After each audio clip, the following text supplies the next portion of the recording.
of giving, kaya naman isang pagbibigay-pugay ang hatid namin sa isang dakilang OFW na matagal bago muling nakaranas ng Pasko sa Pinas. Grabe, iba talaga kasi ang Paskong Pinoy, di ba? Yan nga raw ang pinaka-namimiss ng mga kababayan natin na nasa ibang bansa. Hatid yan ng ating Mama Dims sa On The Go sa Pasko.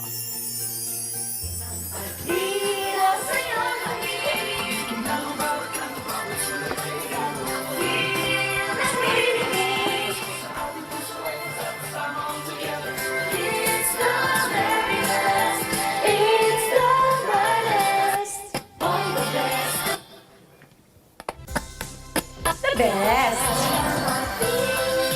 Walang batid! Ang Paskong kapatid! Namamas ko po! Hello! Hi, Ron! Ron! Hi! Good morning, kapatid! Good morning, kapatid. Maligayang Pasko. I am Dimples. You alright? Pwede ba akong pumasok Pasok sa po ating ka. tahanan? Halika!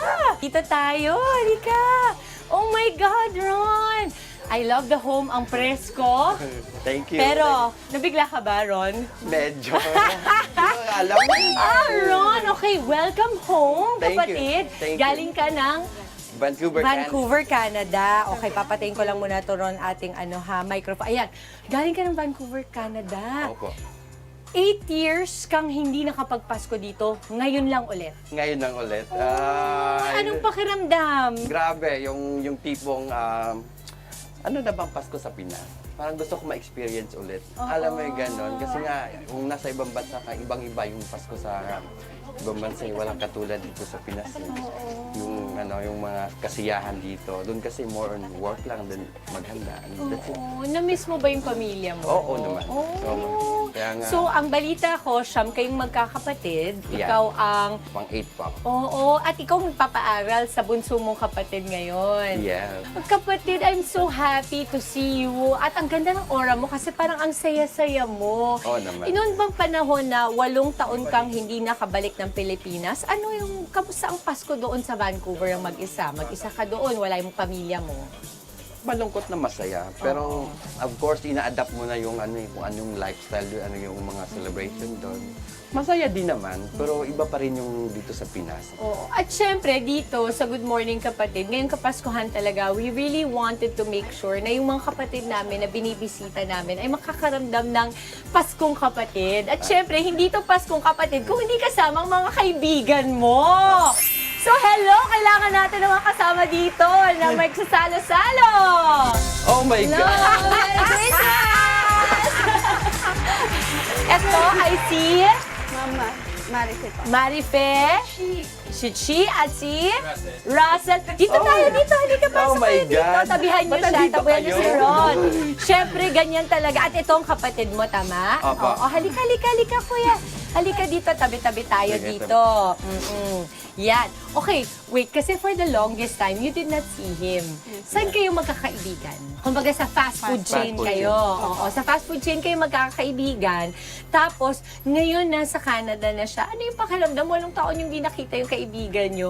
Kayo ba yung tipo ng kaibigan na kahit hindi nagkikita, hindi nag-uusap madalas, pag nagkabalikan ng usapan ganun pa rin ang usapan? Oo, ganun pa ganun din yung pa mga konting chikahan sa mga dating work. Alam mo yung ganon. Ngayon na nandito na, kunwari kay Ron muna ngayon, since siya ang ating kapatid na binibisita for Kapaskuhan, anong pakiramdam na nakikita niyo yung inyong kaibigan ay talagang namamayagpag sa ibang bansa?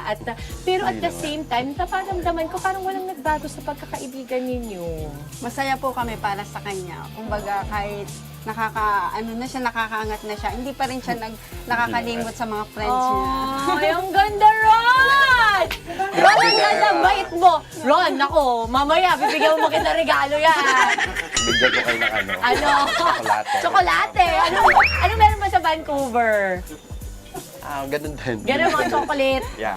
Oh, eto may kakainin tayo, bubuksan natin kasi pag Pasko talaga maganda na magsama-sama, kumain, no? At syempre hindi lang yan natatapos ang aming pa-sorpresa sa iyo. Meron din kaming iba pang mga sorpresa. Gaya nitong mic na to, joke lang, Ron. Ito, Ron, dahil nasa ibang bansa ka at alam ko naman na yung buhay OFW, kahit kayo ay ngiti in pag-uwi, mahirap din yan. Tama ba ako, Of Ron? course, sobrang hirap. Ano yung pinakamalaking challenge na palagay mo na proud ka na pagtagumpayan mo bilang isang OFW? Yung pinaka-proud moment na napagtagumpayan ko sa being OFW, yung alam mo, makonquer mo lahat, yung mga paghihirap mo doon, alam mo yung kahit na alone ka mag-isa, pero na-survive mo yung ano. Kasi mahirap mag-isa sa ibang bansa eh. Totoo yun. Magkasakit ka, so walang mag-alaga sa'yo. Sa work mo, di ba? So you need to be tough sa mga ano mo, sa decision, sa sarili mo. So yun, na-conquer ko lahat yun. So at the end of the day, na-adjust ko lahat ng mga sitwasyon. So naging okay lahat. Ron, dahil dyan, may mga kami pasalubong para sa'yo. O, di ba? Ang saya. Namimiss mo ba yung ganyan, Ron? Oo Wala sa nga, Vancouver wala yan. yan. Oh Oo. my God. Siyempre, meron din tayong mga pa-otap. Uy, ang sarap nito, ha? Bakit ba? Ha? Bakit ibibigay ko to kay Ron? Akin na lang to, Ron. Joke lang, Ron. Joke lang. Oh, siyempre, ka. Oh. Ay, favorite ko yan. Favorite mo to, Yeah, dried mangoes. Oo. Tapos, meron din tayong pa-magnet dito. Asan yung magnet natin? Ayan. Jeep siya.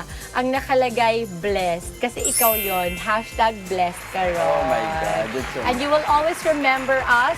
Hopefully, dito sa Good Morning Kapatid ay kahit paano napasaya namin ang iyong puso ngayong Kapaskuhan, Oh my. Ron. Sobrang Ron, saya. any message to your family, to Good Morning Kapatid, your friends? Yeah, ang message ko sa mga friends ko, all throughout, nandyan pa rin kayo. Parang every time na pag nauwi ako, parang nandyan pa din sila. Parang all the time.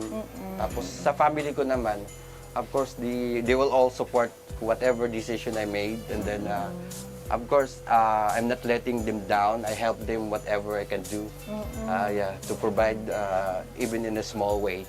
So ganun naman ang buhay. So, At sa amin dito sa Good Morning Kapatid, sa News 5 at sa TV5, talagang sumasaludo kami sa inyo, mga kagaya mong mga OFW, dahil tunay naniniwala kami kayo ang aming modern day heroes. Maraming salamat, Ron. At maligayang Pasko! Kakain tayo! Merry Christmas! Merry Christmas! Merry Christmas po!